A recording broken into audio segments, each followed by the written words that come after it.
Cyberbullying hurts more than words. It can leave scars that aren't easy to heal.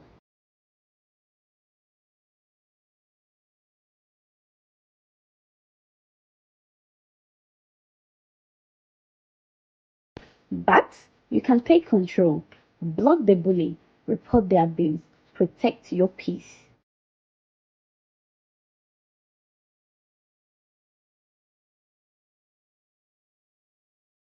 You are not alone. Share your experience with someone you trust. Talking makes a difference.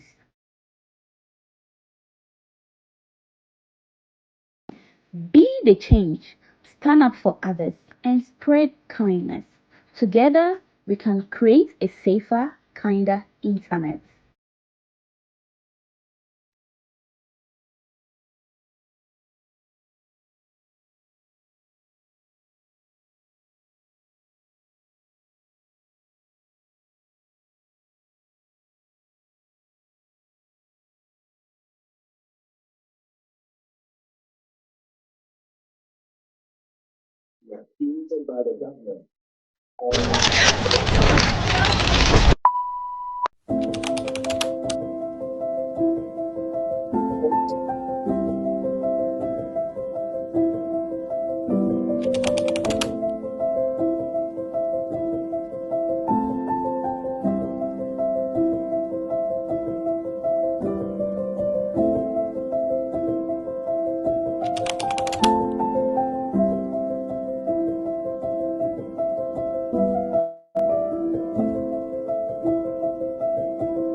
Cyberbullying hurts more than words.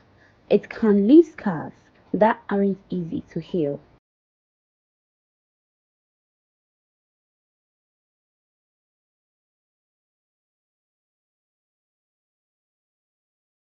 But you can take control, block the bully, report the abuse, protect your peace.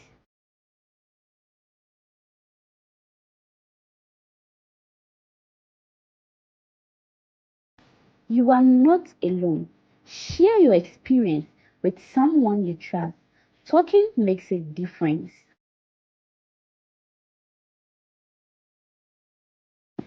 Be the change, stand up for others, and spread kindness. Together, we can create a safer, kinder internet.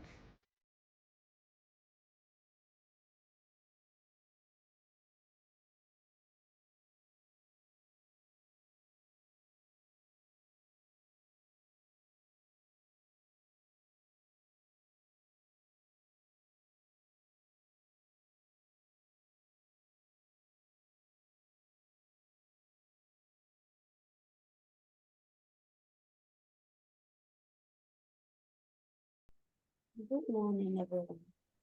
Thank you very much for joining us once again. Please, we are having an additional 2 minutes so that other people can join us. Thank you.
Let's hope for you all.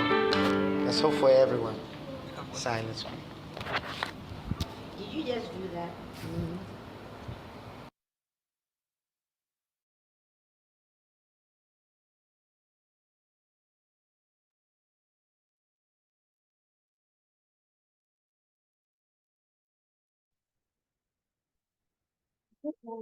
Okay. Thank you for joining me for another education.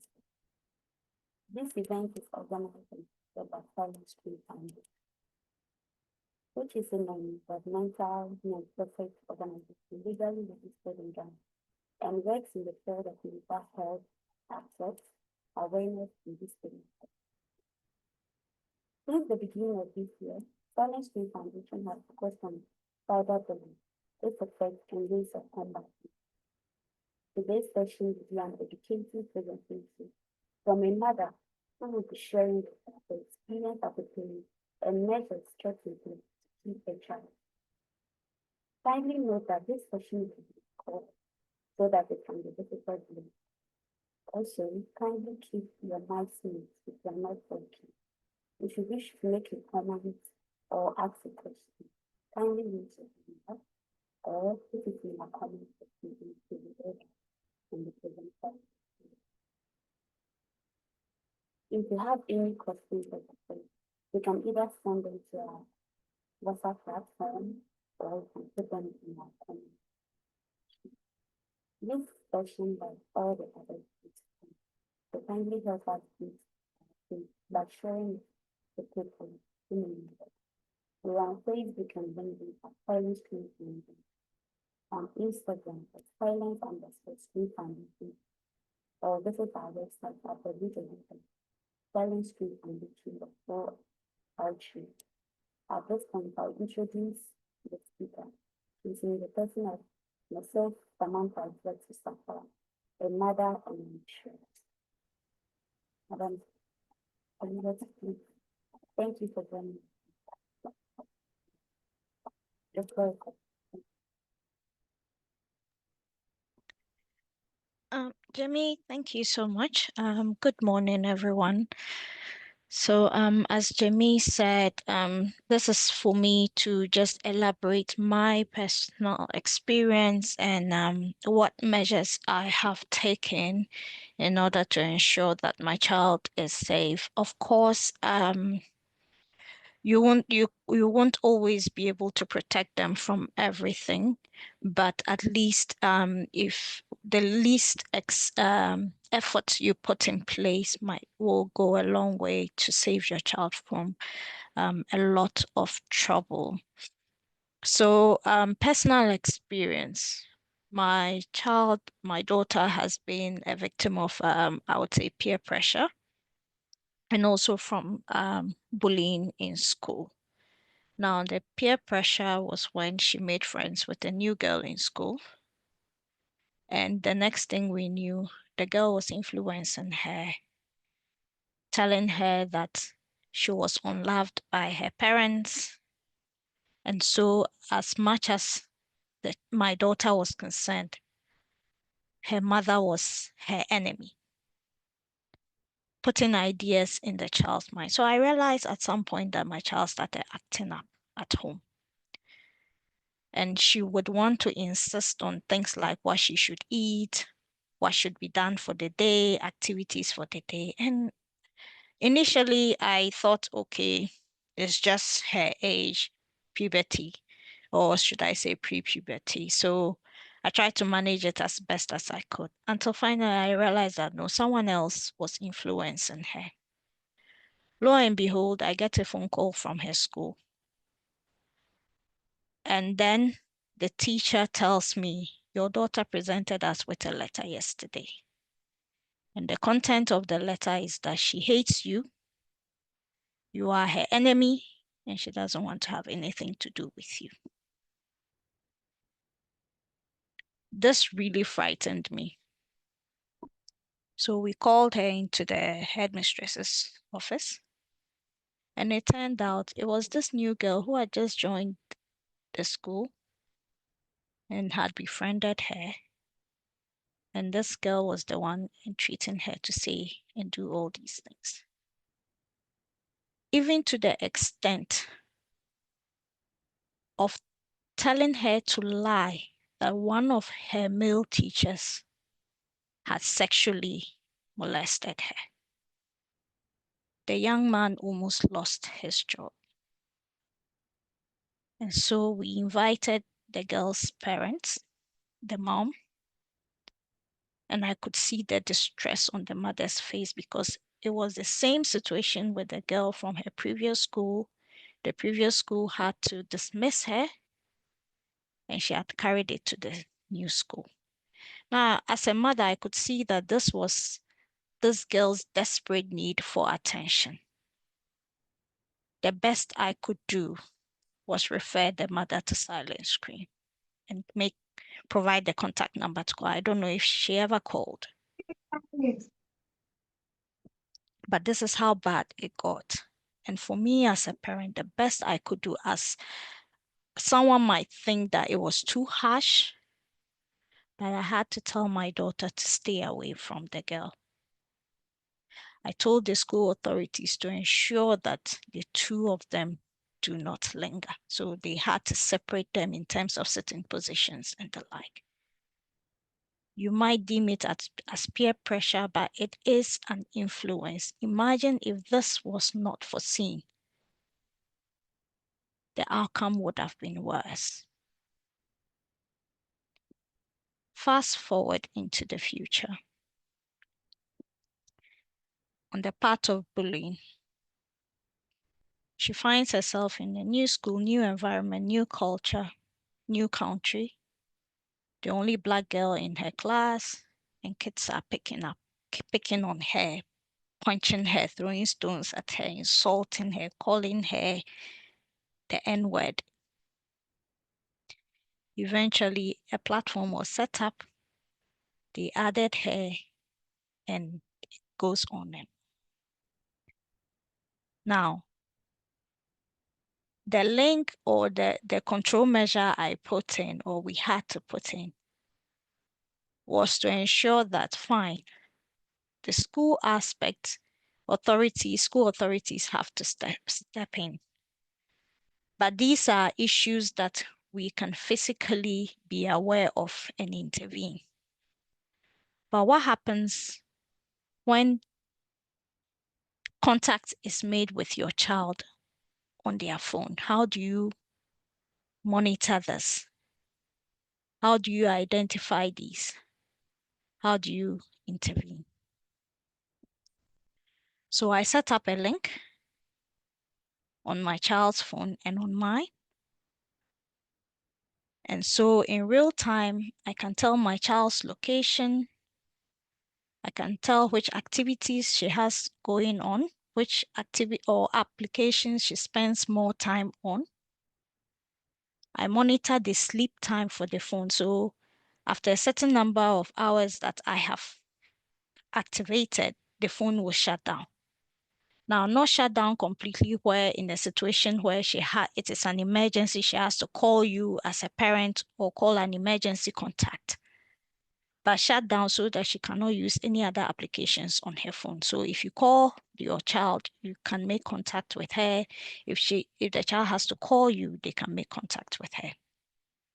So if it is okay with everyone, I'll walk us all through the application I am currently using. And it is called Google Family Link. Now, if anyone is okay with it, we can walk through the process of setting it up on your phone and your child's phone so that you can always monitor your child's activities. Are we okay with it, please?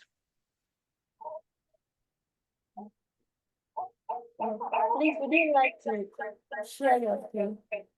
Yes, please, we are. Okay, thank you.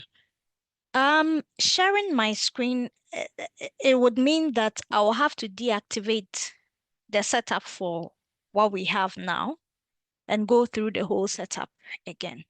but I am happy to share the Google link for it so that parents can use it as a guide. But just for context, what I can do too is to walk, through it for now until the link is shared so that we can then proceed.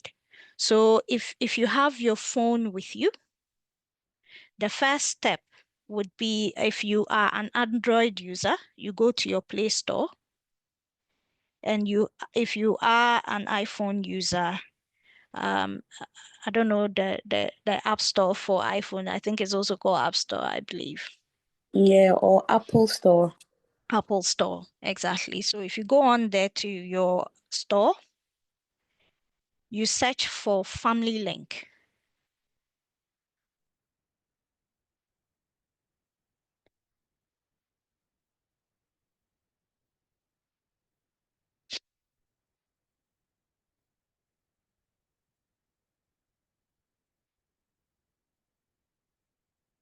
Now, when you find Family Link, you download it, obviously, and then you sign onto it with your own Google account.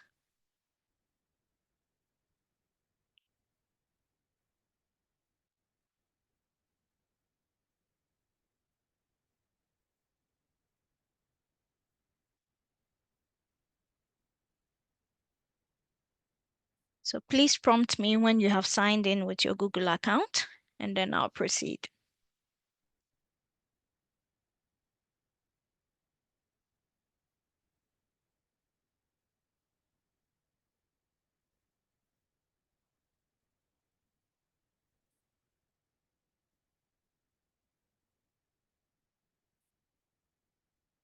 Are we all on the same page, please?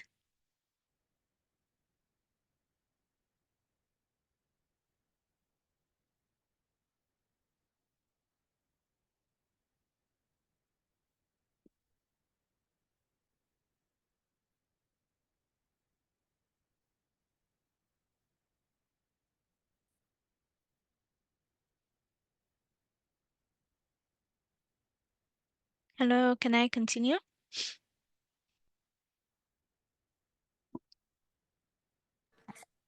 Yes, please. Thank you. Right, so when you sign in, you have two options to add. There's the option to add your child. So you click on that, add child. Now, two options. If your child already has a Gmail account, you key in the Gmail account. So you link the child's account to it. If the child doesn't have a Gmail account, you create the account for them on it. Now, in the creation of the account, you'll be asked to provide the child's date of birth and so on and so forth. So you then create the child's account on it, which is the next one.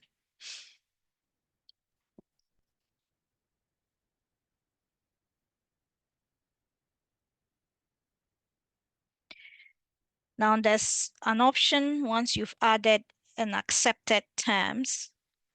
There's the option to set up location sharing. I would then treat that we all activate it. It is optional, but I will entreat that we activate it. In this way, you can track your child's exact location at any point in time. So in my case, when she leaves home, I get a notification. When she gets to her destination, I get a notification. When she leaves her destination, in this place location, I get a notification. When she gets home, I get a notification. And I'm also able on map, using the link, I can see her exact location as though on a map.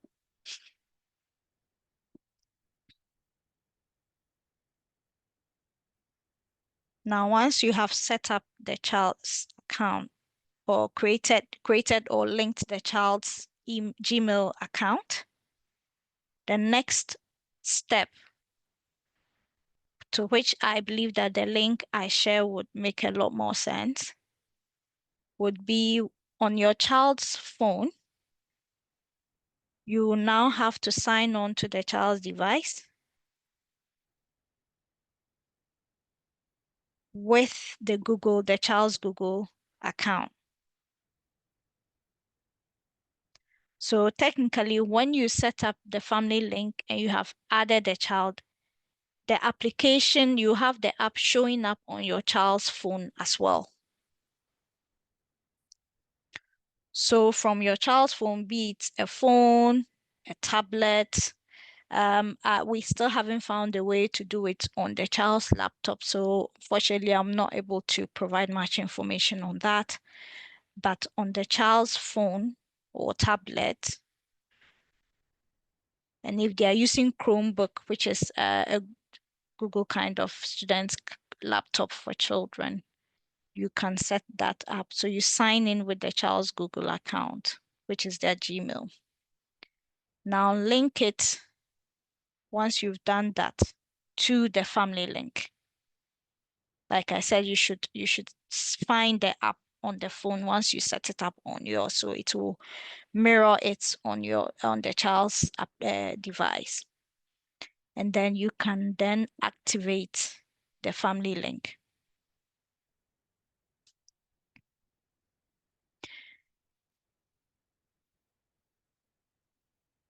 Once you have activated it, the next one is to manage the settings.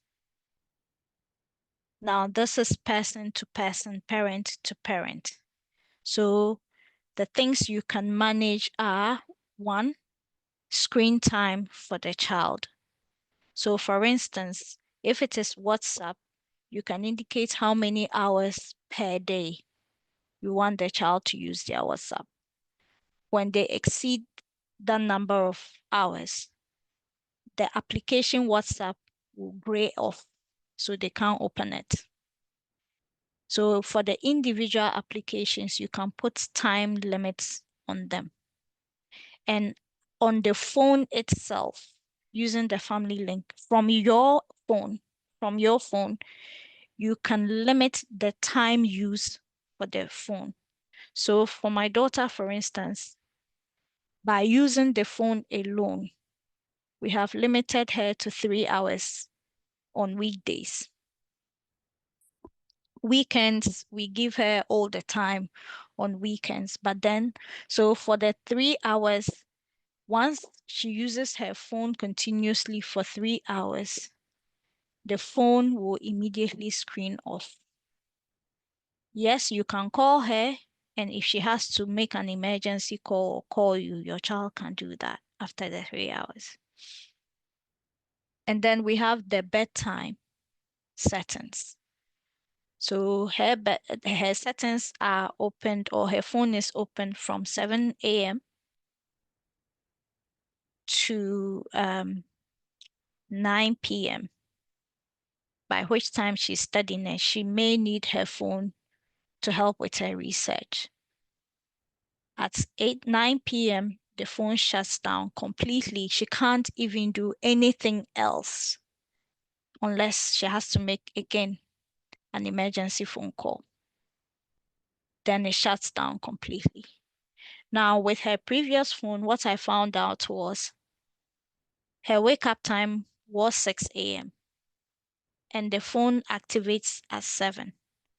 So when her alarm is due 6 a.m., it would ring. Now, with her current phone, what I've noticed is that because at 6 a.m. the phone is still locked, the alarm doesn't go off for her. So I've had to adjust, thankfully her wake-up time now here is 7. So it matches with the phone's activation time. So at 7 a.m., the phone activates, and so the alarm will ring for her. So like I said, it's parent by parent situation. It is also depending on the type of phone the child is using. So you have to constantly go through from your end of your phone to see what activities or how you want to manage it. Now, that aside,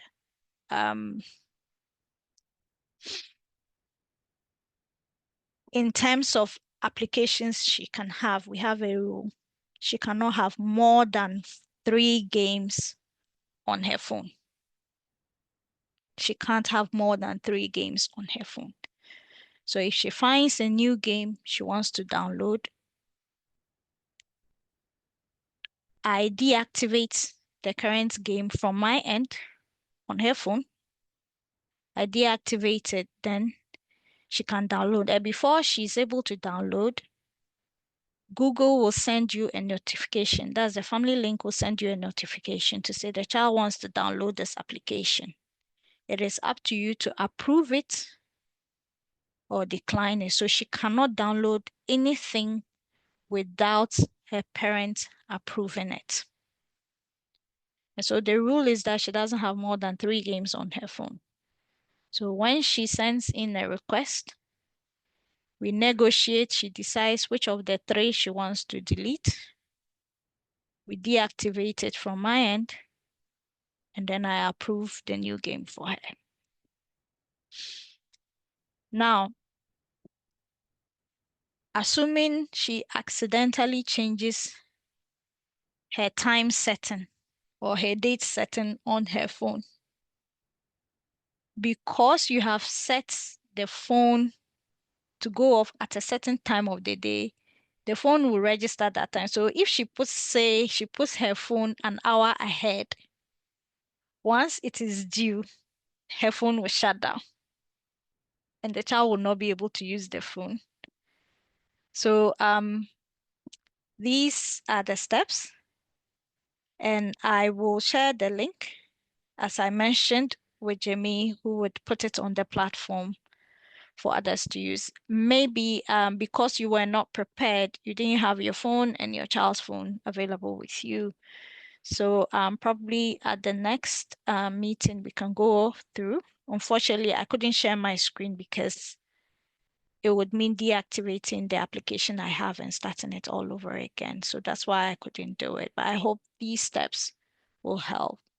Thank you.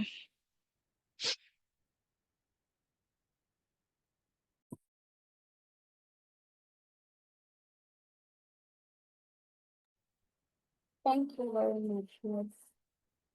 The fifth of the representative. Please, that is here is another complex things that you if you have to me.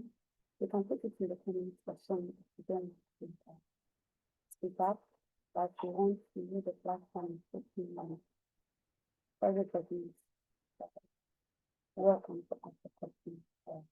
Give it back. Thank you.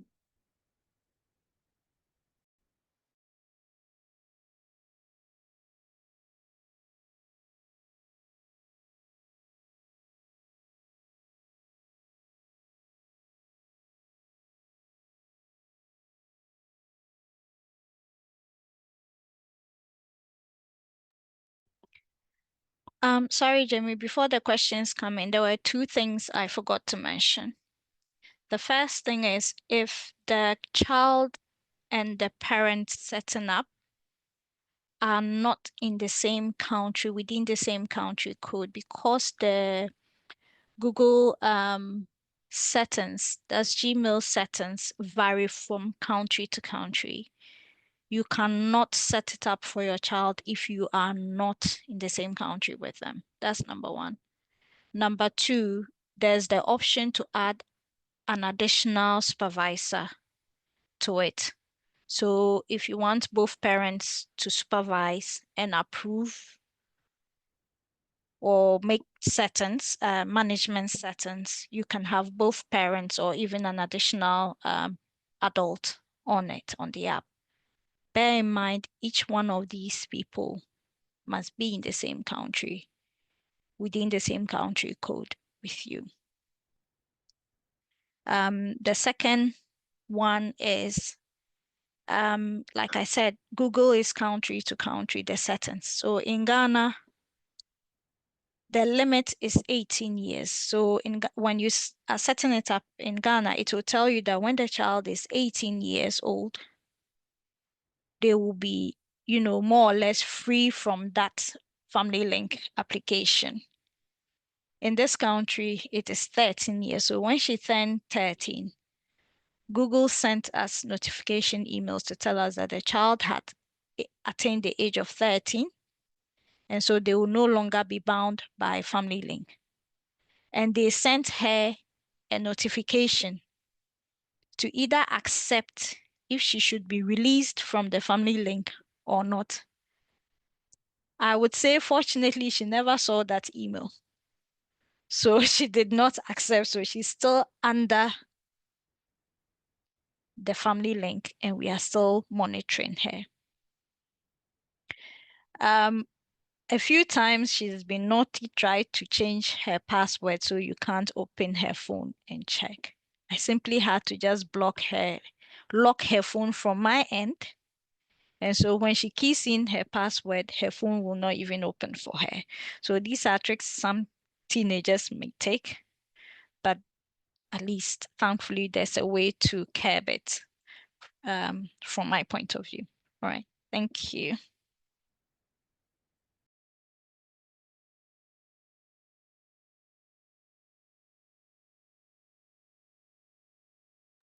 Thank you once again.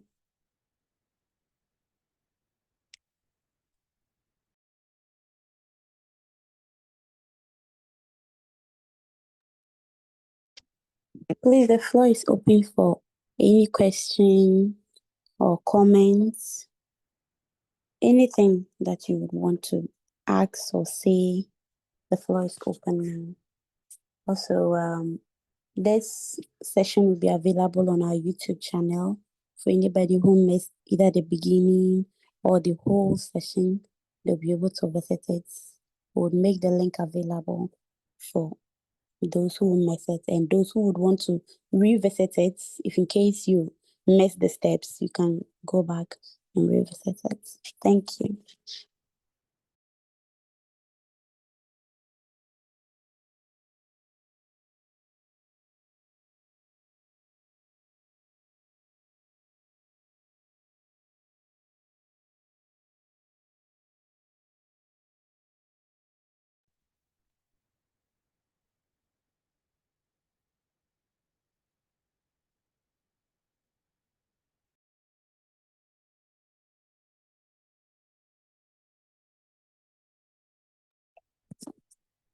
Also, if there is a parent here who also wish to share their experience on how they are guiding their child or their ward in using their phones or online presence, please, you are welcome to also share your experience.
Hello, is anybody available? Any questions, any comments?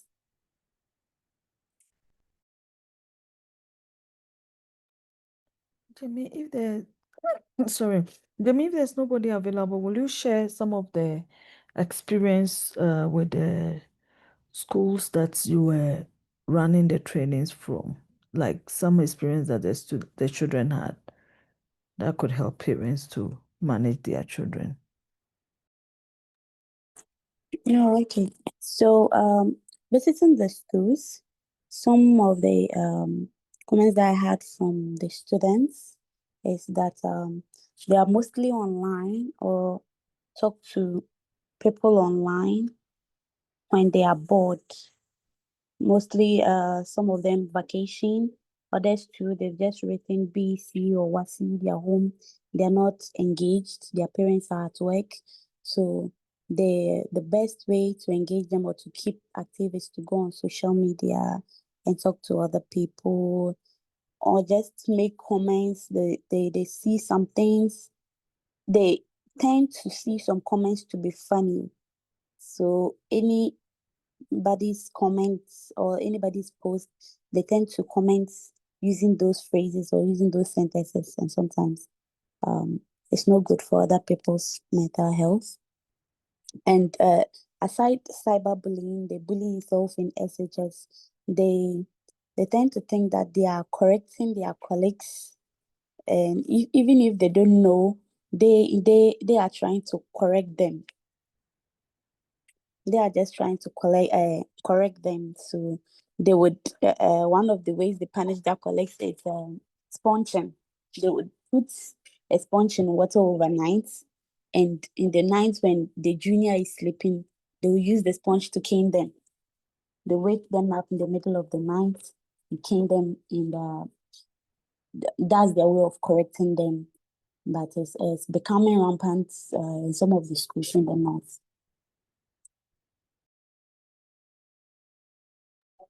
Some people too are mostly online because they want to be famous. They are following social trends, social media trends. So every trend that comes, they would want to follow it, do it so that they can gain more social media presence and also monetize it. When there are some social medias, if you get up to a certain followers or a certain number of likes, the application pays you. So most teenagers or most people would follow trends, would want to get the money, the package involved. So they'll follow trends, and then it turns out that sometimes when you do it, you get a lot of clashback. A lot of people attack you, and it becomes a problem. So yeah, for now, those are the experiences and ideas that people have shared with me. Thank you.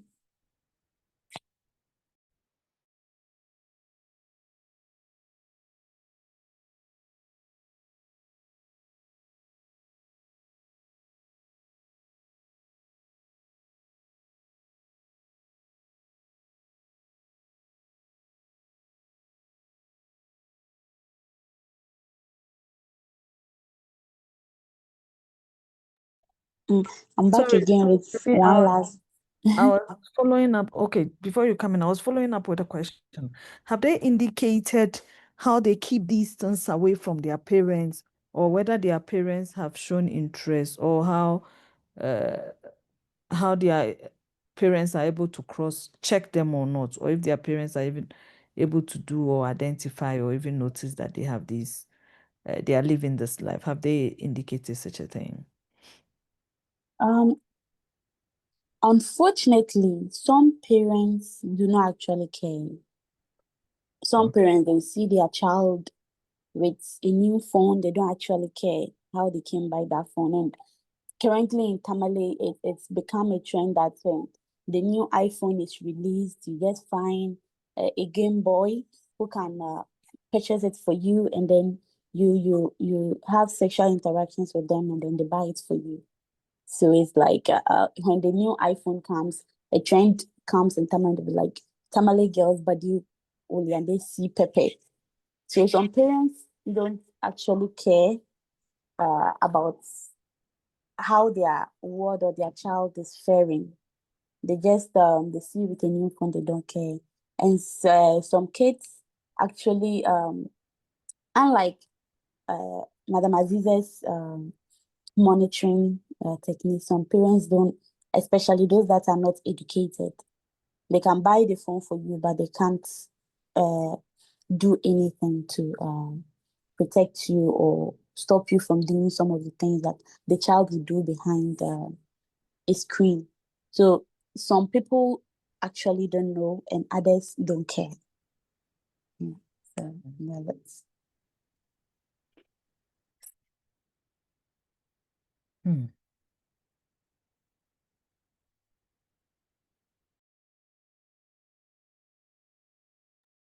Doc, please, I hope I've answered your question. Yes, you have. Thank you.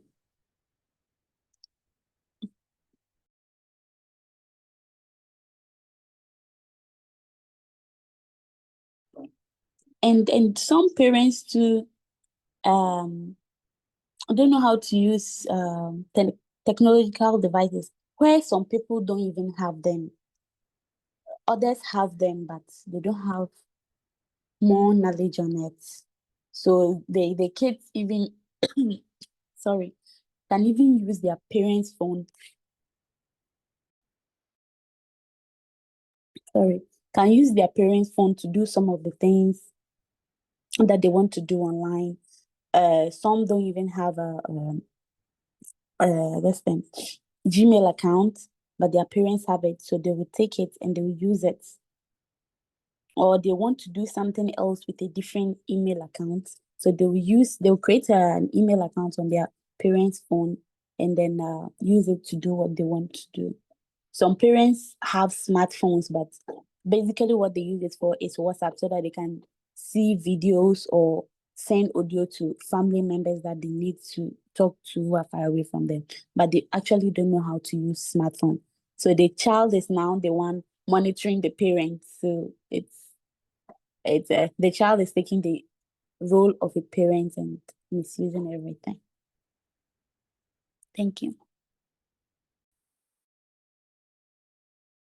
Thank you for the updates.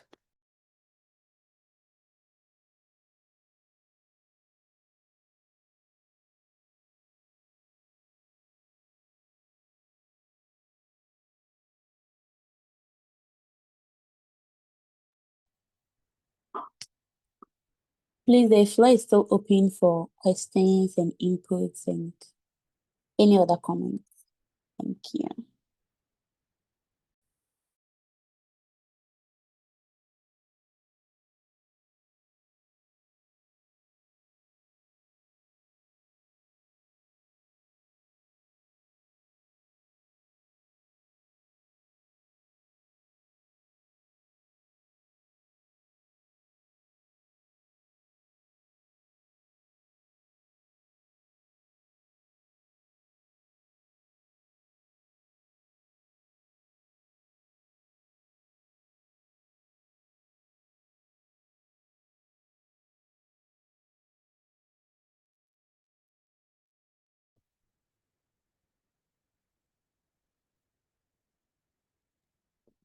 Please, Madam Aliza, do you have any last comments or inputs or any other thing for parents who are learning?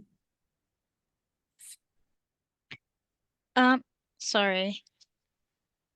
So what I was trying to do was share the application, what I have, at least the screen, so that members will see how it looks like. But unfortunately, when I attempt to share, it tells me that only the host can share. So I don't know, maybe it's the settings for the meetings today. I can make you the host so that you can share with us. Okay, then Yes. if you can, that would be great. All right. I will need a few minutes because I have to switch from my laptop to my phone so that I can do the sharing. So just give me a couple of minutes. Okay. Thank you. Thank you. Can you let me know when you're done, then I would make you the host. Thank you. Hello, I have a question to ask. Okay, go ahead. Okay, sorry about this. I was trying to use the raised hands thing reaction, but I wasn't able to do that. So my question is, my name is Samuel. And my question is, I want to know how old is at what age are you able to, are you supposed as a parent to introduce these gadgets to your children? And how much knowledge are you supposed to have as a parent before you can introduce these gadgets to your parents, to your wards or children? Thank you. Thank you.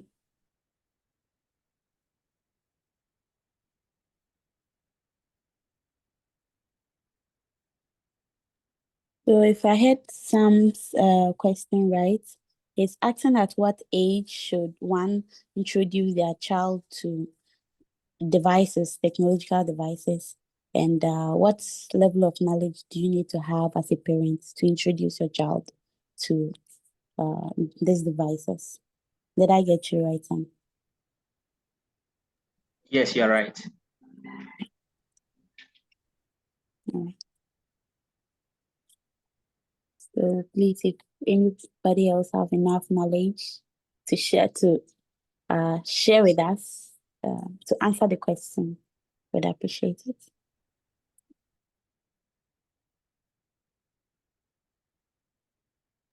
So let me share my perspective. It might not be the right answer, but this is my perspective.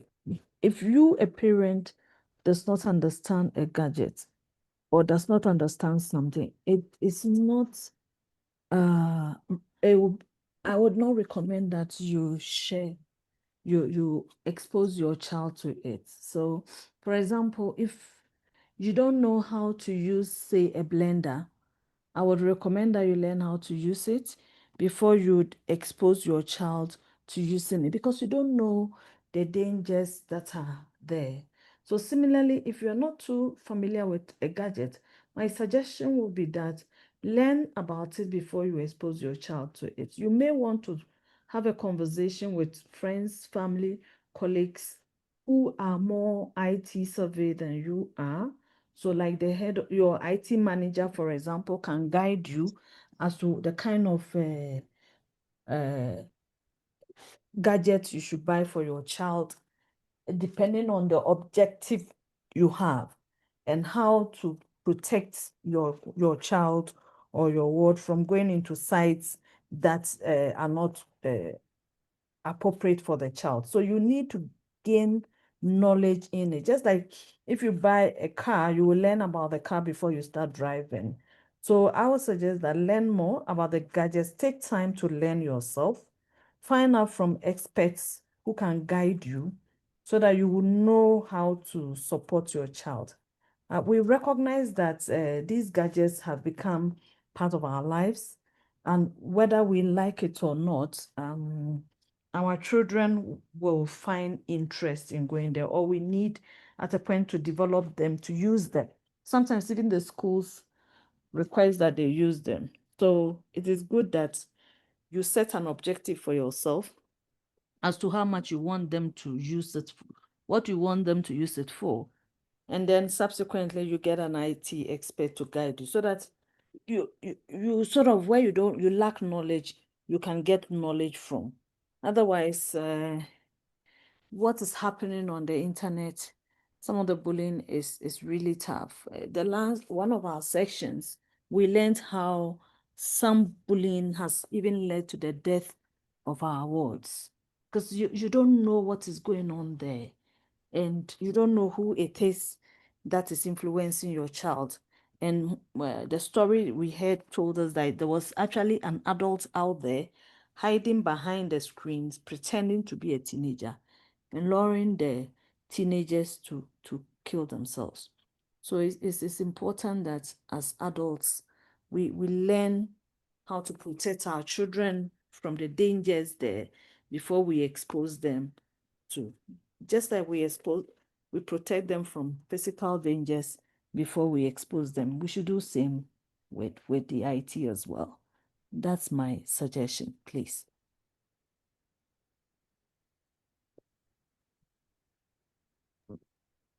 Thank you, Doug. I've made Madam Aziza to the host, so please, Madam Aziza, you can share your screen now. Thank you.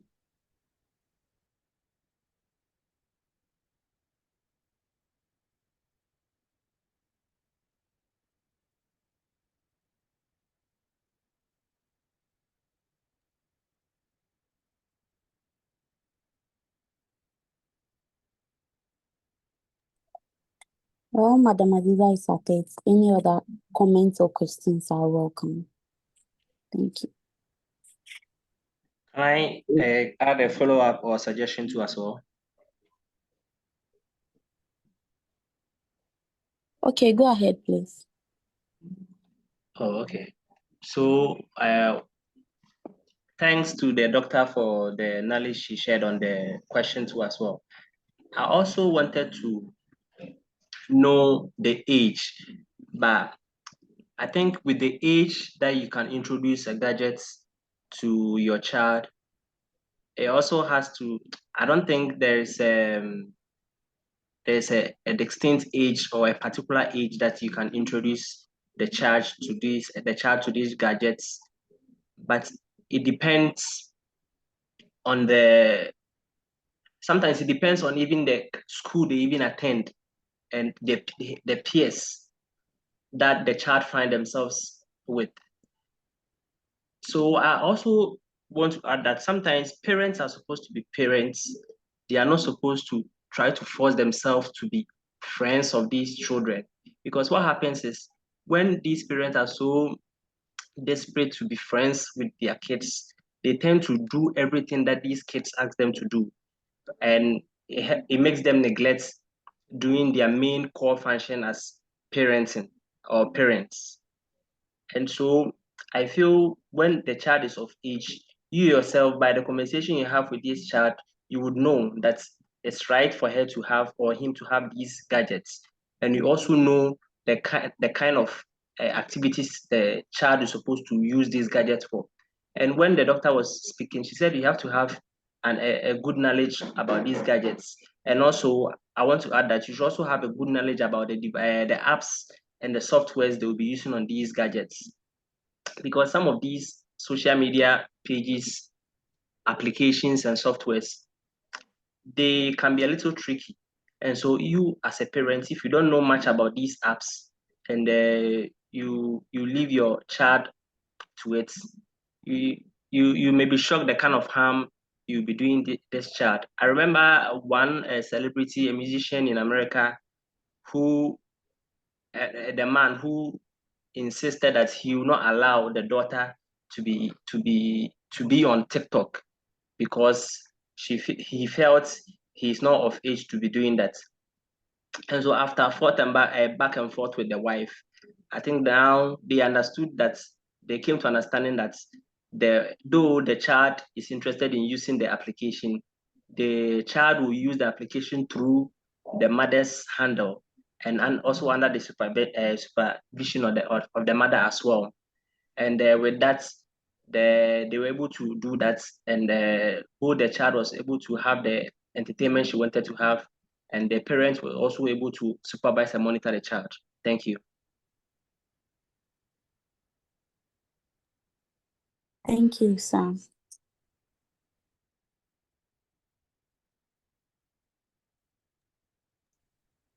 Good Please go morning. ahead. Good morning. Good morning.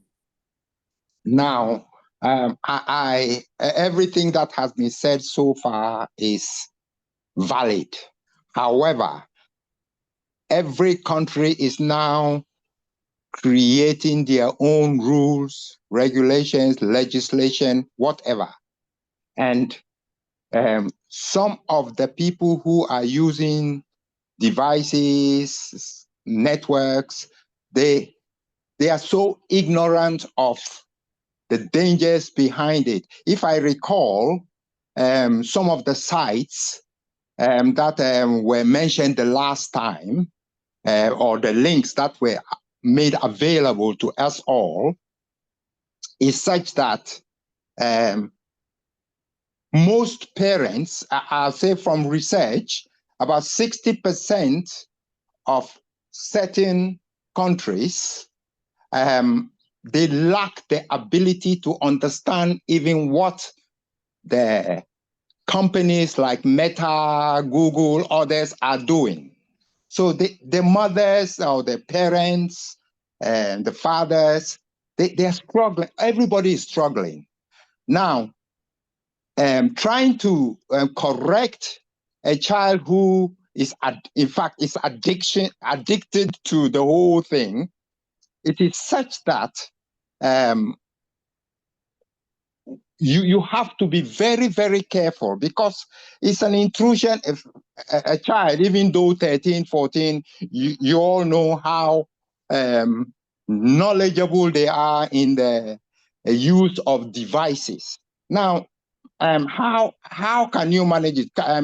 Even parents who used to manage diaries and maybe snoop into their children's diaries, they're all not coping.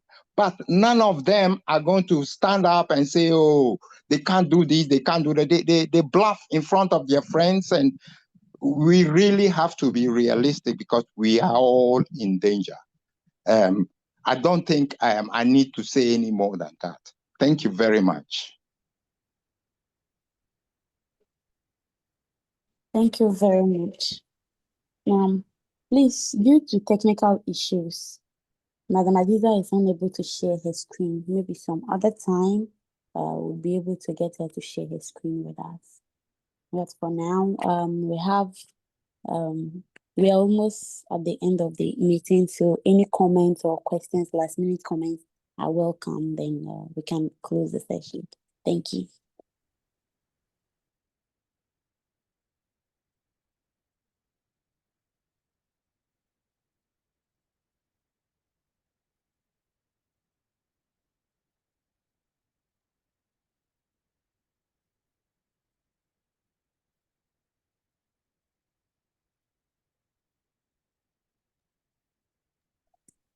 Okay, if there are no questions or comments anymore, I would like to say a very big thank you to Ms. Samantha Aziza Sakara, our speaker. Thank you very much for your time and sharing your experience with us. We really appreciate it. And to all our participants who took part, who shared or asked questions or contributed, we thank you. And for everybody who took time out of their busy schedules to attend this meeting, thank you very much. And we hope to see you next month. Thank you very much. Bye for now.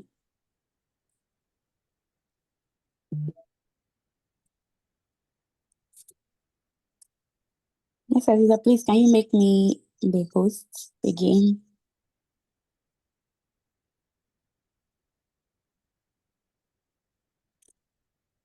Also, please, the link is in the chat.